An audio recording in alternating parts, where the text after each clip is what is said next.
Welcome to the podcast recording of Middle East AI News Live for Thursday, November 30th, 2023. Brought to you by Carrington Malin, Marketing for an AI-First World. You're listening to my discussion with Reda Nidhakou, Interim Head of VentureOne, the commercialization arm of the Advanced Technology Research Council, where we discuss the launch of Abu Dhabi's new AI company, AI71. I talk with Reda about the rationale for establishing a new AI company, the success of the Falcon large language model series, developed by Technology Innovation Institute, plus AI71's proposition for customers, developers, and the wider AI ecosystem. In today's Thursday Deep Dive, we're going to be talking about the launch of a potentially global AI company headquartered in Abu Dhabi, offering platforms and services built on Falcon LLM. The new company is called AI71. AI71 is planned and built by the commercialization arm of Abu Dhabi's Advanced Technology Research Council, VentureOne. And AI71 was launched on Tuesday at an event at Sariyat Island, where the Secretary General of the Advanced Technology Research Council, His Excellency Faisal Al-Banai, introduced the new company vision, focus, and key advantages.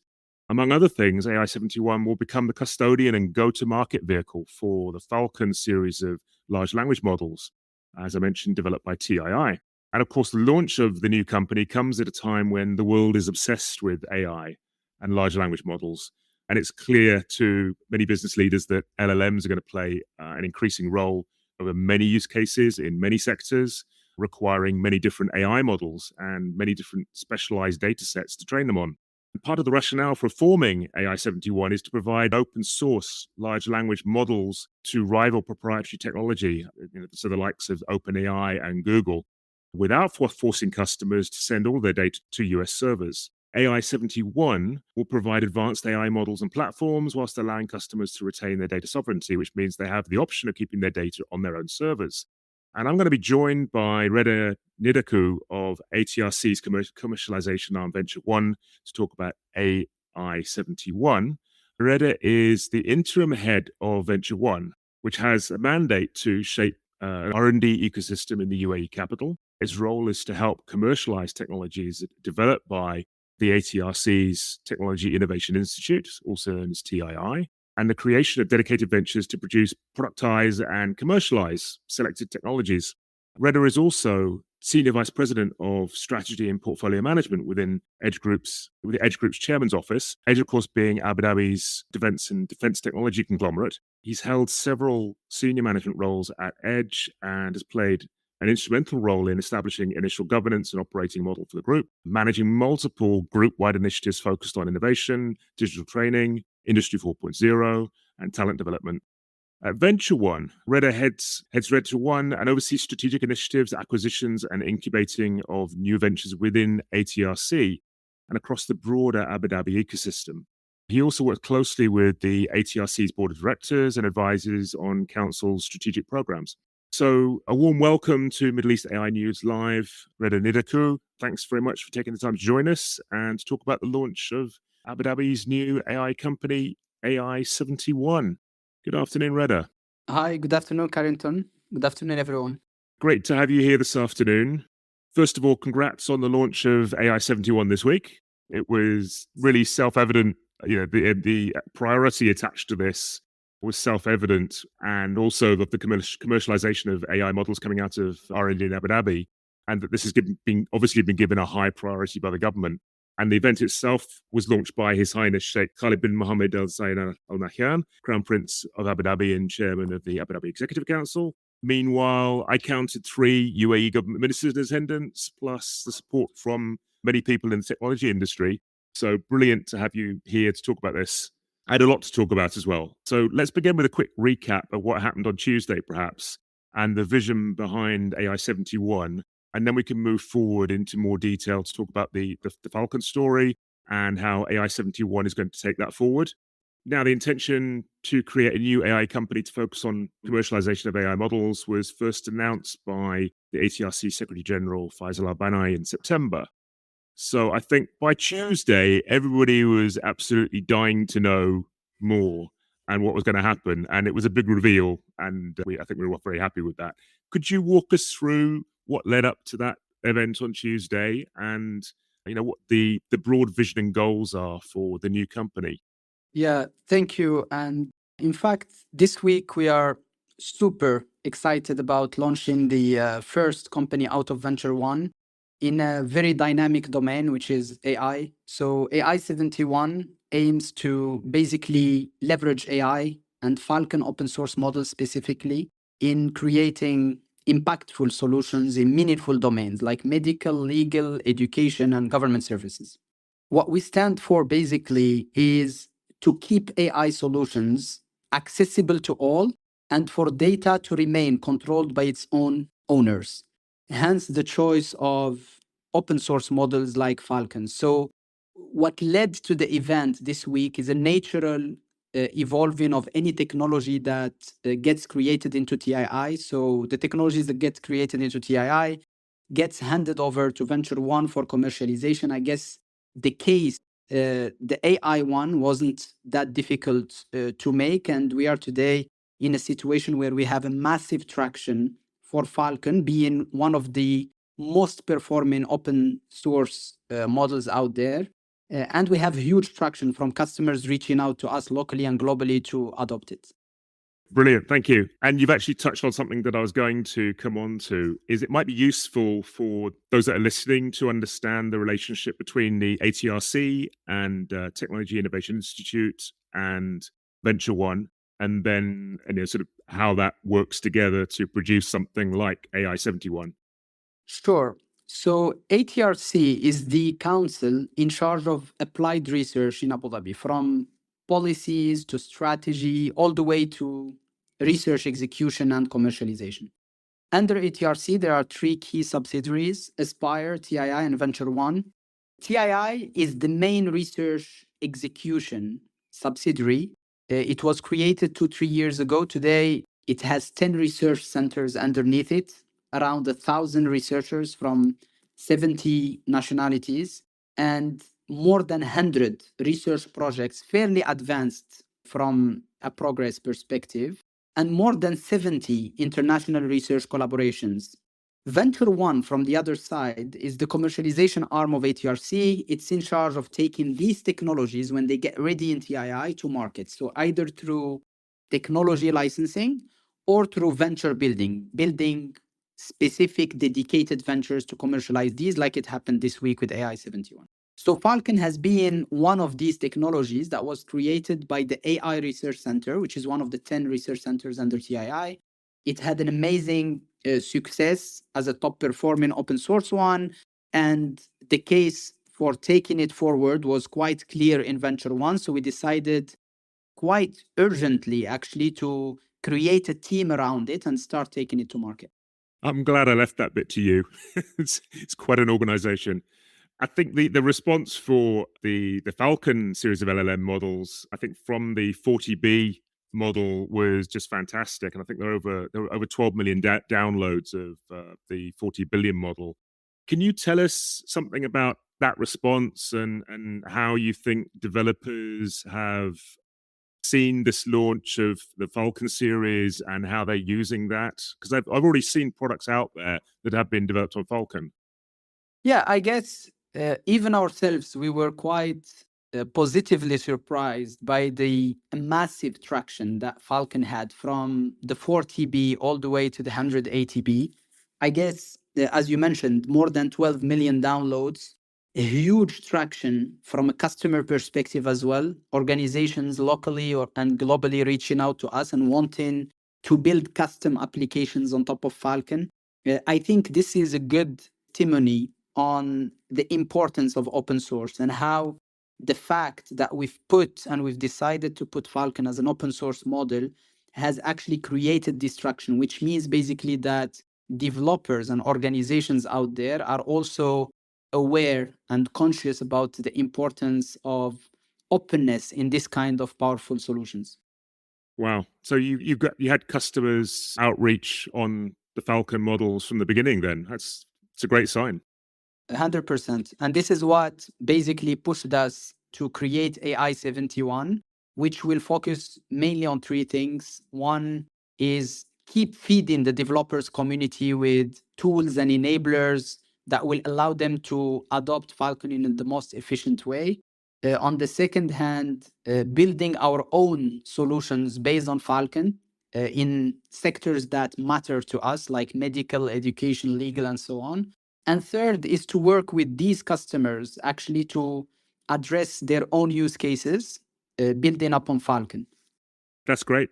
This overall, in the reason for creating institutions like TII is to create more IP at home in the UAE that can be used at home and exported, that is desirable for companies around the world to buy and to use. So this is really proof positive that this strategy has got a lot of legs. It's something that we've already got traction for.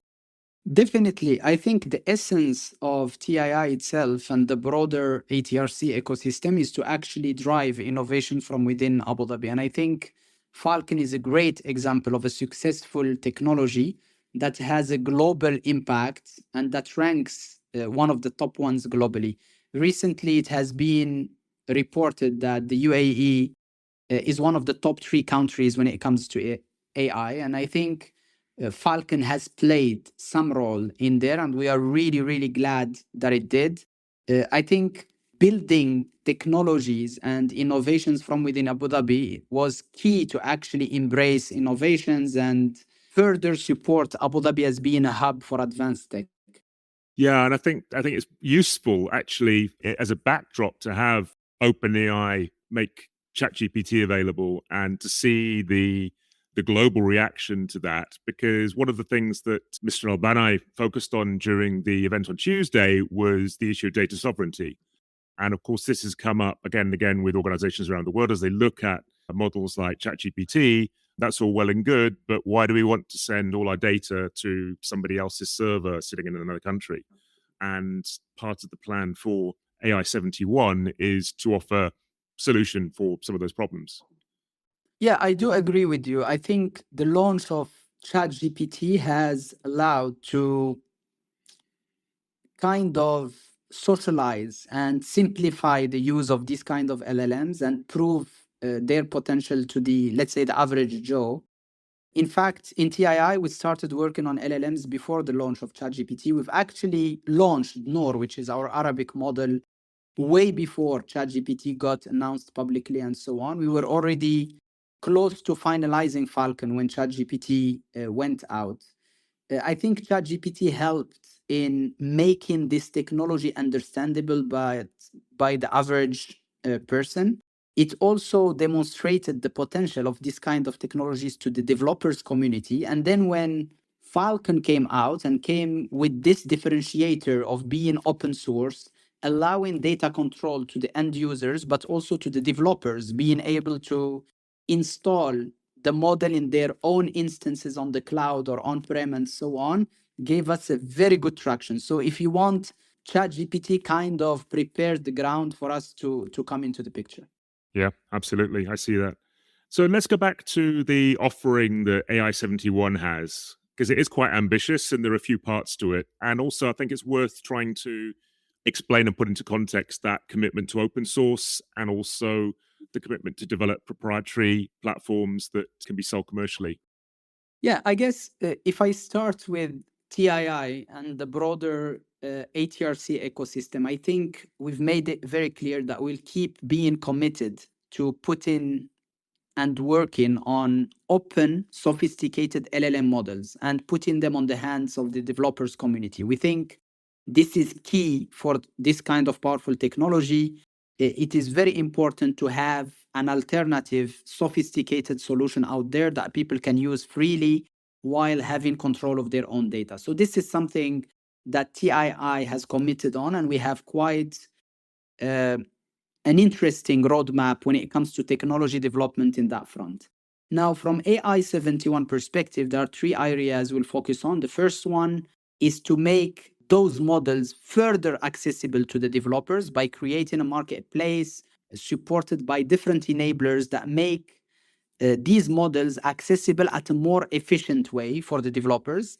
But most importantly, what we are working on is basically to create impactful solutions that are based on Falcon. And this goes from fine-tuning the models based on proprietary data, all the way to creating the solutions themselves. We started now by medical, education, legal, and government services, but we are already exploring other sectors where we'll be building our own solutions. In parallel to this, what we are doing as well, and because of the massive traction that we've got from local and global end users, we are also working hands on hand with some of the end users to create specific solutions for them and allowing them to host these solutions on their premises. Right. And the event on Tuesday, you announced a number of partners, including some technology partners. Is there a view at this point what role partners are going to play in your go-to-market and your support plans for Falcon and the other platforms that you produce? Yeah, I guess we are very fortunate to be in the UAE, in a place that is able to attract great talent from all over the world, but second, is also a place that can attract different partners in different sectors and so on. I think we believe that what we want to achieve, we cannot achieve it by ourselves, and we'll definitely partner wherever relevant to make things happen faster. The partnerships we've announced on Tuesday are part of a longer list of partners that we will be working on different fronts. But I think it shows already that we've lined up partners in different sides of and different ingredients that are necessary for our success, whether it's data labeling and annotation, whether it's end users adoption, whether it's compute power with the likes of AWS, or building custom infrastructure with the likes of WWT and so on. I guess the lined up of Tuesday shows quite a diversified set of partners that complement each other's, and that list will only keep increasing. And do you have, again, a vision for how customers in, say 2 years' time will engage with AI71? Is this likely to be a model where you encourage partners to sell to customers, or is it something that you'll provide a platform for that others will build on, or is it bespoke solutions that you'll create? Where would you put your sales pitch, if you like, and your distribution? See, we are not limited to one way of doing things. I think, as I explained before, the aim is to have different models. We are very open to partnering with partners who can take our own solutions out there globally, but we are already providing the platform for developers, startups, companies to build their own solutions. So we are really encouraging everyone to basically build solutions on top of Falcon, and we are happy to support them to complement the solutions that we will be building ourselves. So I guess our bespoke applications is something that we will take to market ourselves or using partners, but we will also ensure that we keep empowering developers, startups, companies to build their own solutions based on Falcon. Right, right. So despite having your own offerings, this is going to be quite an open ecosystem where you do have developers and technology partners and customers that partner with you, developing their own models and solutions. 100%. That's exactly the objective. And this is a company that's been established with ultimately a global ambition. But I guess the confidence for that comes from the response TII and ATRC have got to Falcon this year. And getting those global inquiries and global customer inquiries must really give confidence to the fact this could be something that is popular around the world and that many companies use. Yeah, I think it's not that it could be. I think it will be. Today, honestly, from a technology perspective, we are already on the global scene. In fact, we are actually on the top list when it comes to LLM models performance, but also country adoption and country readiness to embrace AI. So I think we are already there. From a customer engagement, we are already engaged with a couple of countries that want actually to adopt Falcon at a country level and be behind Falcon because they understand the importance of open source in this kind of powerful technologies. They look back into the internet era and how certain technologies have been controlled by few players. pushing basically the end users to accept sometimes non-ideal conditions just to benefit from certain technologies. I think the countries and the organizations who look back and observe what happened in the internet era, they already understand and they want to stand behind a model like Falcon. So I think today we have a massive global adoption from developers.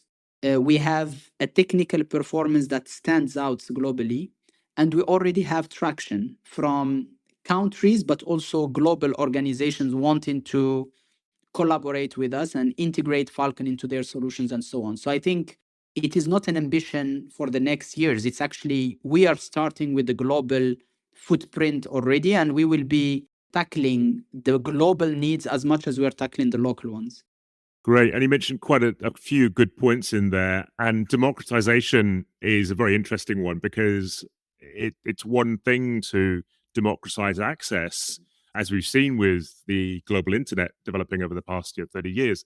But if all of your data is all going to the same place, then there are other types of democratization that are needed. So allowing open source platforms to promote that choice and that ability to retain your own data is an obvious one, really. And hats off to TII and ATRC for making that step forwards. So, Reda, returning to our conversation, I think we've talked about open source now. I've read different things on the different Falcon releases, open source, open access, and I think there's some changing licensing along the way as well. Could you explain what how the current licensing works broadly, and whether this will change or whether it's something that is likely to stay the same?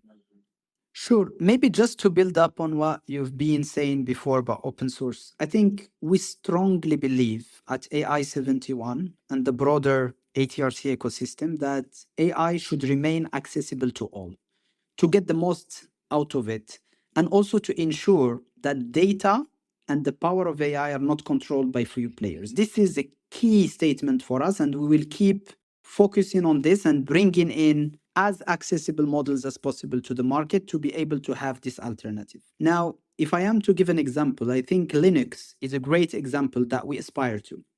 And we aim to be the Linux of AI, and we think we have the required ingredients to do so, starting from Falcon itself. Now, if I go back to your second question about the royalty or the license model, today, Falcon models are accessible to everyone, whether you're a developer, company, country, with the royalty-free license that allows you to basically download Falcon, install it in your own machines or in your own private cloud, and simply use it without owing us any royalties or anything. We thought this is a very important positioning to remove any barriers for developers to adopt the model.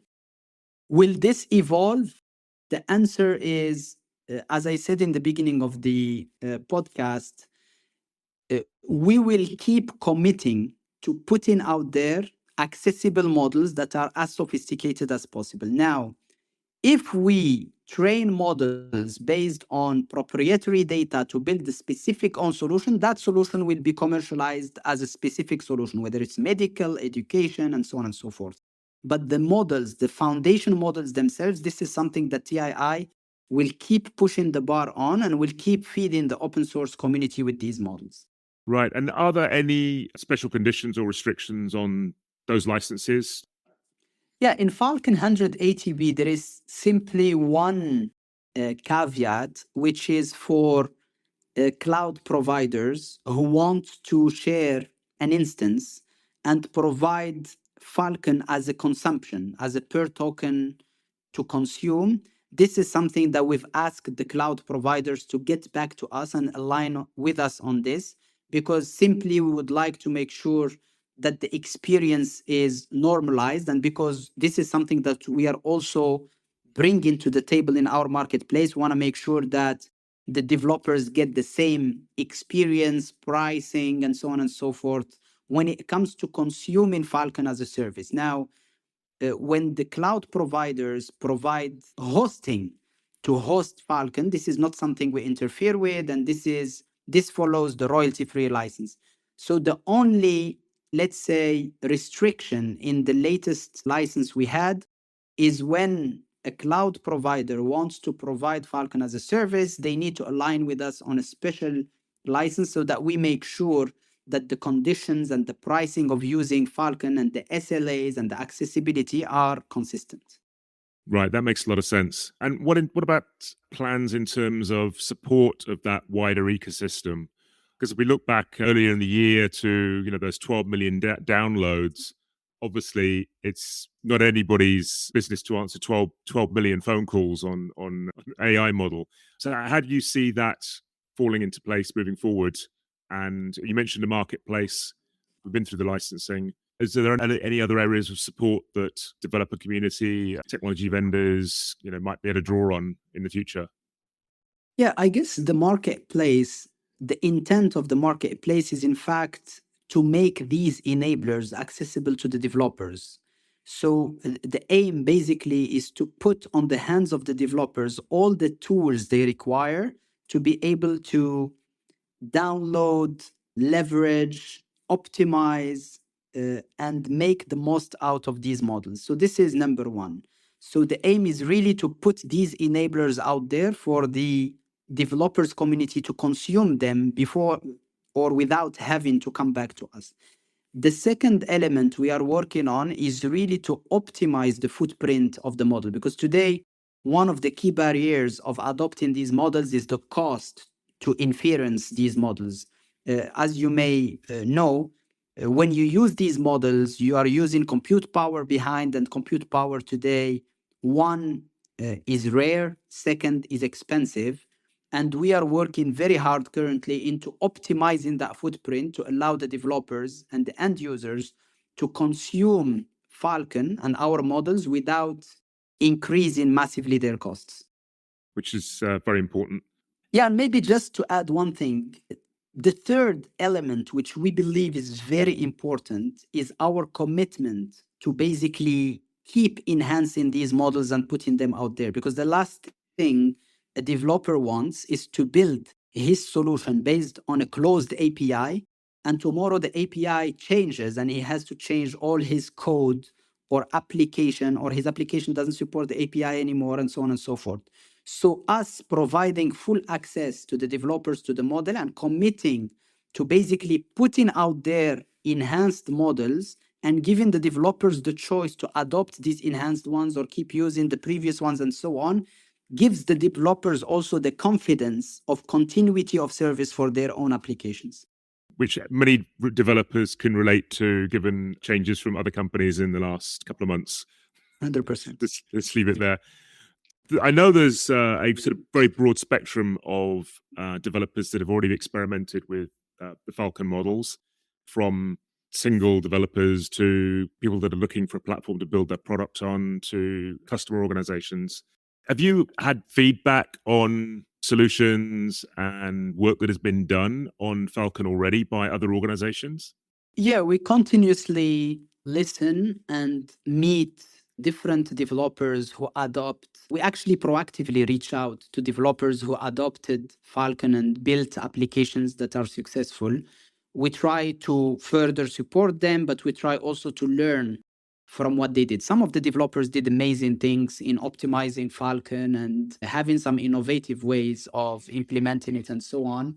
So we are in constant touch with these developers. Now, we are still a small organization. We are growing. And as we grow, we will be able to provide further support to the broader community. Now, as I told you before, we're also working with certain end users locally. We've announced a few of them in the event on Tuesday to actually sit with them and design with them the best use and the best leverage of Falcon for their own use cases and so on and so forth.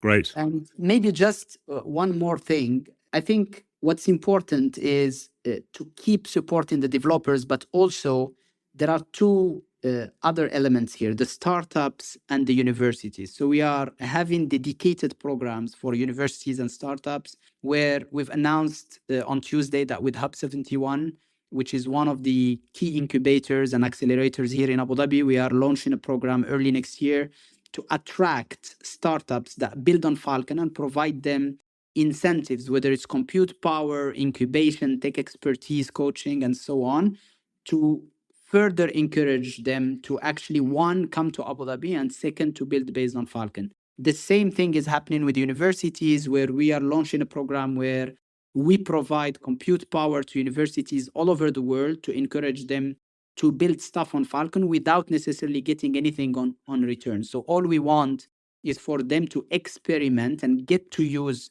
Falcon. Great, that's extremely valuable. So given that AI models are in development all the time, this is the Falcon series of models, and potentially other series that might come in the future are going to be the subject of ongoing development. That sort of makes TII a long-term partner, doesn't it? 100%. I think the choice of basing our solution based on Falcon is one, of course, because we belong to the same organization and we believe in the potential of TII and its research centers and so on. And of course, because of the success of Falcon. Falcon has demonstrated great success, and I think building on it is something that we see as a long-term commitment from our side in AI71. Great. Which is another core strength of the new company, to have that R&D capability behind it. 100%. We've had the lead up to the launch and the launch event on Tuesday, and the sort of mission and vision and the priorities laid out. What can we expect to hear from AI71 during the coming months? Yeah, I guess on the R&D side, we will double down when it comes to enhancing our models and fine-tuning them for specific domains, whether it's multimodal, vision, speech, and so on, or even sectorial fine-tuning for medical, legal, education, and so on and so forth. We will keep standing for accessibility to all and customers' ownership of their own data. So we'll do whatever it takes to bringing in solutions and platforms to allow this to happen and to remain. We'll do a lot of work, of course, when it comes to talent attraction and securing proprietary data to further improve our models. I think, as it was stated in our launch event, data is definitely a key topic now for the next couple of months, and we will do all what it takes to basically secure enough data to have as powerful models as possible. I'm glad you mentioned multimodal, because I think the next year is going to see a lot of developments in multimodal models and a lot more usage by end users and developers. So that's something that we'll definitely see in the coming year, I guess. Yeah, definitely. I think whether from an R&D perspective, where the next models are definitely either models of models or multimodal models, this is something that the teams are already working on, and we have a clear technical roadmap for early next year to launch some of our multimodal Falcon versions and so on. From a solutions perspective, whether it's medical, education, or legal, these start with text-based solutions, but they will all evolve to multimodal-based solutions. If we take medical, for example, we're starting with the diagnosis and this kind of features, but we'll end up with reading X-rays and reading imagery and so on and so forth. So basically, our solutions will naturally follow as well the evolving of these models. So a lot of work to do. You mentioned hiring and development and engaging with the ecosystem. Who does AI71 want to hear from during the coming couple of months? Are the people that should be reaching out to you now and engaging and finding out about how they can work with you? Well, I think great AI talent is, of course, welcome to reach out to us. We'll be hiring massively and selectively in the next couple of months to build strong teams that can deliver and continue delivering these products. I think there is a lot to do when it comes to startups and universities, as I said before, because these are key enablers to basically adopt Falcon, but also make sure it stays and it's not just a spike. And last but not least is partnerships. As I told you before, we believe we cannot do it all ourselves. So we will keep looking for great partners, whether from a technical optimization perspective, whether it's end users to co-build with them solutions, or whether it's partners to take our solutions globally. Yeah, and I tend to see also a big plus from AI71 for developers in the region to have the IP and the R&D and the vision and development based in the UAE in Abu Dhabi and on the doorstep could actually bring developers to the UAE. Definitely, I think it makes it so much easier to have the product teams, the engineers, and the R&D team sitting in one place and working hand in hand in building these solutions. Great, a lot to look forward to. I have to round off today because we haven't got much time left. Any final words for companies that are interested, whether they be developers or end user organizations that are interested in building on Falcon LLMs? And I guess also, who would be the people in those organizations that would identify the need and start doing something with it? Are we talking about the heads of AI, or are we also talking about the heads of different domains and with particular needs, like you mentioned? I guess in this current era is not anymore only the heads of AIs who deal with these LLMs. I guess everyone now in every organization talks about them. If you allow me, I would rather address the individuals or the organizations that did not touch Falcon yet, because I guess the ones who already considered it have actually a path forward and are already, let's say, advanced in that front. For those who did not, I guess my call to action here would be to invite any developer, company, country to evaluate Falcon and to adopt it and create impactful solutions out of it. And I guess what I would invite them to do is to reflect back on the internet and the overall digital landscape and how it evolved to a closed source, and to extrapolate that to the AI domain and its massive potential. Because once you do so, then you understand the value of standing behind open source models and making sure they survive or even thrive actually in this era.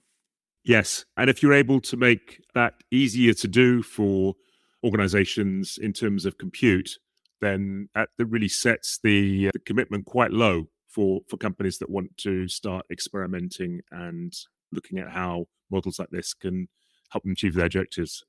Absolutely. Our different programs, whether to developers, startups, universities, all aim to make it easy to them to adopt these models by providing compute power, but also by providing technical expertise, coaching, and support for them to make it as easy as possible for them. Great.